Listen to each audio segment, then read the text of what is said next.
eu nunca entendi o Eduardo Duzec, gente, me expliquem. Ele é o quê? Uma coisa meio Mamonas Assassinas da época. Eu nunca entendi o Eduardo Não, Duzec. imagina. De verdade. Sim, Tô então eu falando explico. sério. Até porque eu conheço bastante o Dussek. Por O favor. Dussek, ele é uma figura Eu tinha ele, não, Brian, extremamente relevante. Só para completar, assim, eu sempre tive ele como uma imagem muito presente, mas eu nunca entendi direito o status dele ali. Não é por qualidade, não é nada. Eu simplesmente nunca entendi o Eduardo Duzec. O Eduardo Dussek vai estar muito próximo do que a gente vai conhecer no início dos anos 80 e que vai ser chamado pela imprensa pejorativamente de teatro besteirol. Ele vai ser muito próximo ao Vicente Pereira, ao Mauro Razzi, ao Miguel Falabella, ao Guilherme Caram, ao Pedro Cardoso, Felipe Pinheiro. Enfim, essas figuras que vão, de certo modo, construir o humor que a gente tem até hoje, esse humor mais escrachado, crítico, nonsense. Então, não é à toa que o Eduardo Dussek vai começar compondo, vai ser gravado pelo Ney Matogrosso, para mim é uma das figuras mais emblemáticas e mais importantes da história da cultura no Brasil. E o Dussek vai ter, então, compor músicas para as peças do Razzi e do Vicente Pereira. Depois ele vai fazer... Ele já era um artista consagrado quando ele grava o álbum que tem a participação do João Penck e seus miquinhos amestrados, que depois também vai participar com o Ney Matogrosso. E o Ney Matogrosso disse que, inclusive, Thelma, Eu Não Sou Gay, ele recusa no álbum porque foi imposto para estar no álbum dele, quando na verdade era do álbum dos Miquinhos. Então, quando o álbum do Ney é relançado em CD, ele faz questão que essa música não esteja presente, porque ele diz, essa música não é minha, não é do meu repertório. Foi uma imposição da gravadora. Foi imposição da gravadora.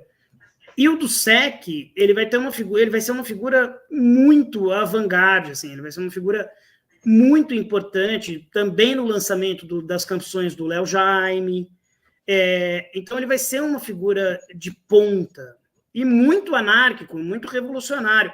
Essa história de trocar a canção ali, e ele inclusive vai dedicar a música a Luana Camará, que era o personagem olha que coisa, da Regina Duarte na novela Sétimo Sentido. Que coisa. E vai dizer, então, a gente vai dizer, então, que a gente foi barrados no baile, em pleno regime militar. Então, o que o Dussek fazia ali era muito transformador, era muito importante num período em que você ainda tinha um resquício da ditadura. Então, não é à toa que o Léo Jaime vai dedicar uma música à censora da época, que é a Solange Hernandes. A doutora Solange, né? Exato. Então, o Dussek tem ele é uma figura muito... Além de ser um excelente compositor. É um excelente músico, pianista. Do Dussek, o show dele sempre é espetacular. E hoje ele está aí nessa luta incrível e se expondo, como ele sempre fez, com o Parkinson. Então, exato. A gente tem que tirar aí o chapéu para o Dussek. Eu agradeço o esclarecimento. Agora tá mais definido na minha cabeça, porque eu sempre achei uma figura fascinante, mas eu não conseguia direito ali localizar, porque, como eu falei, né? O momento de ascensão dele era o momento em que eu era uma criança. Hoje em dia que eu vou lá atrás buscar essas referências para poder construir, né, uma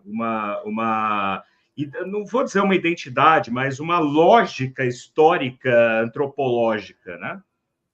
E ele tem imagens, as letras dele têm imagens incríveis, né? Como, por exemplo, o mar passa sorrateiramente a língua na areia. Pensa, coisa erótica. É maravilhoso. Ao mesmo tempo, bem debochada. Debochada, que é, exato. E ele chutou o balde no Rock in Rio, Sal. Você tava lá quando ele chutou o balde? Tava, que ele pediu pra galera vaiar ele. Isso, Eu tava. Eu lembro e vai falar do troque o seu cachorro por uma criança pobre, que é uma coisa espetacular. Que é do Léo, essa canção. É do Léo Jaime, mas ele que vai cantar ali, cantando na chuva. A figura do Eduardo Duzec surgiu, e eu era criança. Cantando no banheiro, cantando na chuva. Cantando no banheiro. Ainda na adolescência, com Nostradamus, no festival, salvo engano, de 80, da Globo. Exato. Ele entra de fraque, cartola, fraque e cirola, para tocar piano Nostradamus. Sabe? Se você não conhece, Dona, e a galera que está escutando aqui não conhece Nostradamus, procura hoje, quando acabar a live. Não conheço, vou procurar acabando a live. É maravilhosa. Não, do Dussek é incrível. E aí depois o álbum seguinte é o que tem Barrados no Baile, tudo, e é um sucesso, vende bastante. Barrados no Baile faz sucesso, Rock da Cachorra faz sucesso, tem uma outra que é uma balada. Vi seu olhar. O Cabelos Negros, né? Cabelos Negros. Tem que confundir. Eu quero seus olhinhos ciganos nos meus sonhos. Eu canto aqui. Imaginava, hein, o Sal cantando, ó, Doni. Tá vendo, né? Nos Beatles a gente não teve essa proeza. Não tem.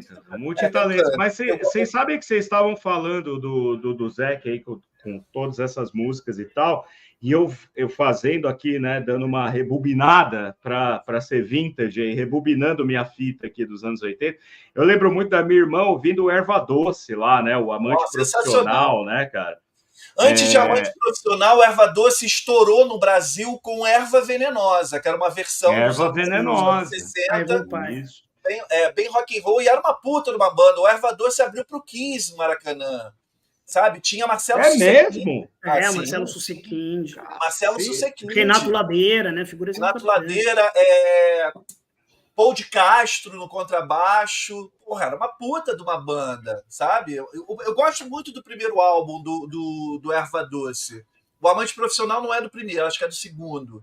E Amante Profissional, realmente, é a música mais lembrada deles. Mas eu acho que ela foi para novela, alguma coisa. Porque, assim, pra gente que era muito criança nos anos 80, era assim, era o que tocava na novela. Porque, como eu falei, né? A gente assistia a Globo. Aí tinha a novela, tinha a trilha sonora, o que tocava na trilha sonora virava sucesso pra gente que era criança.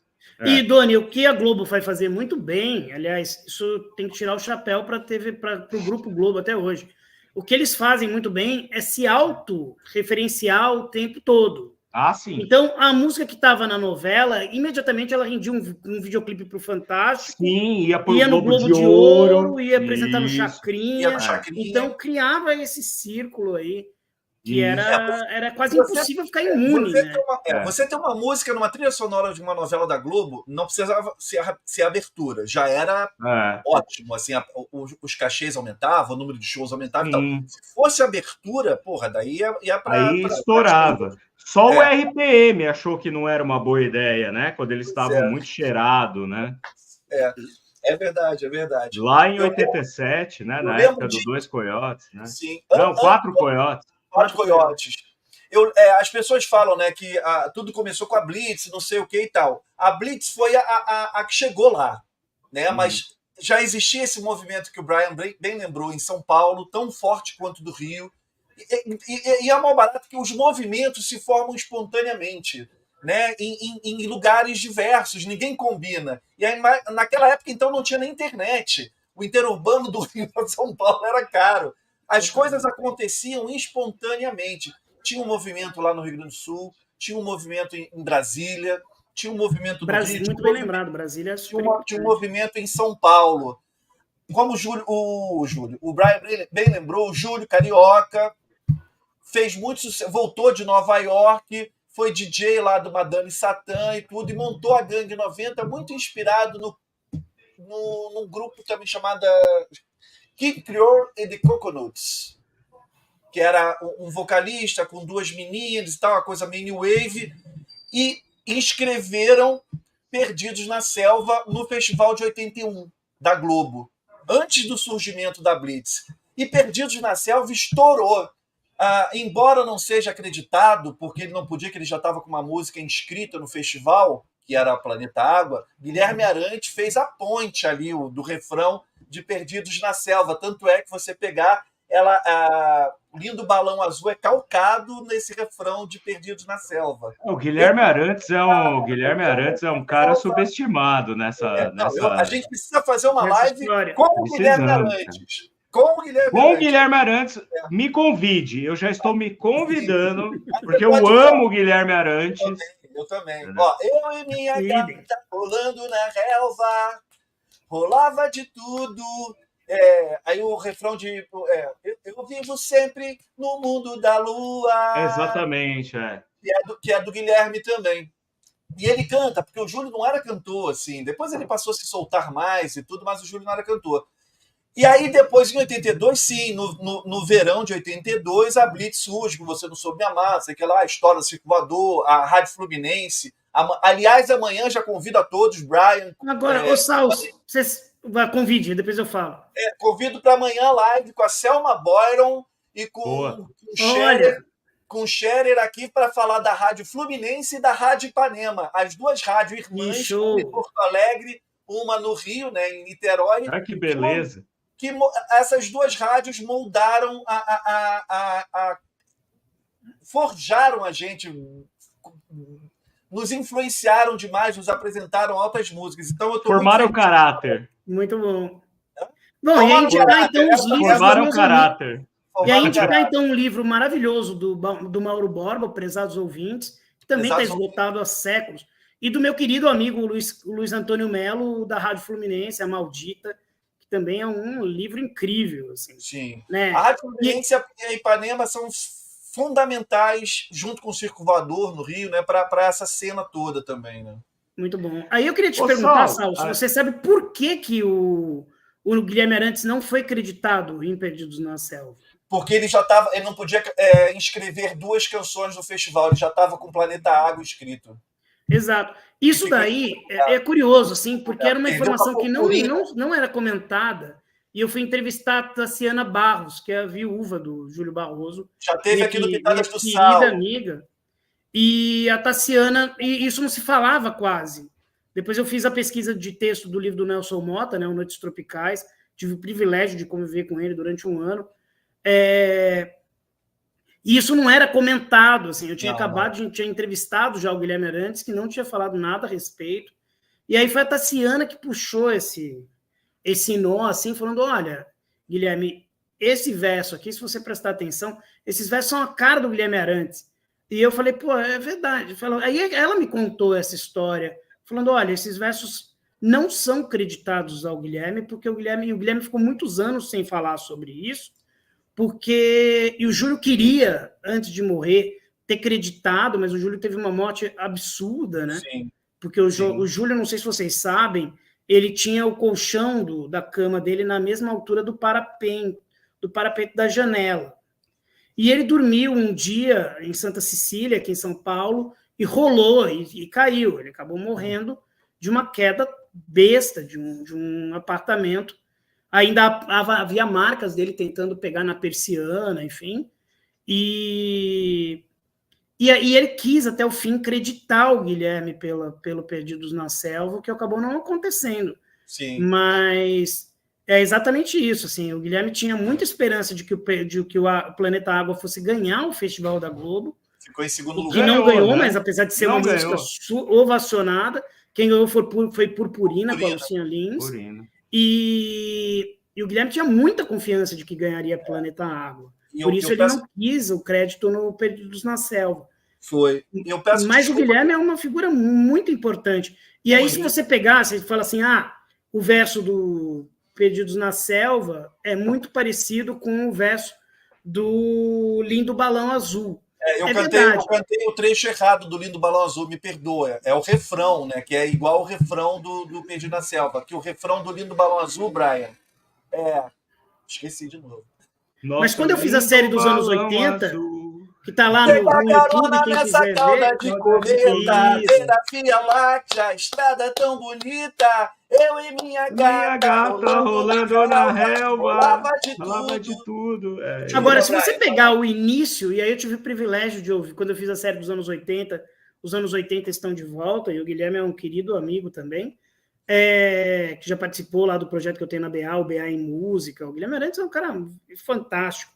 Será que ele topa participar do Pitado? Se eu fizer um convite para ele? Pô, seria incrível, né? Vou fazer. De novo, eu estou me convidando para participar. De novo. E aí eu tive o privilégio de ouvir ele simulando e ele mostrando que o início do Lindo Balão Azul é idêntico ao que o Lincoln Olivetti fez na abertura do show da Xuxa. São as mesmas notas. É a mesma música, é o mesmo jogo rítmico, é a mesma ideia. Ele só troca uma oitava, se eu não me engano. Exato. E aí eu tive o privilégio de ouvir o próprio Guilherme tocando as duas, assim, tocando o Lindo Balão Azul e tocando o tema da abertura lá do show da Xuxa.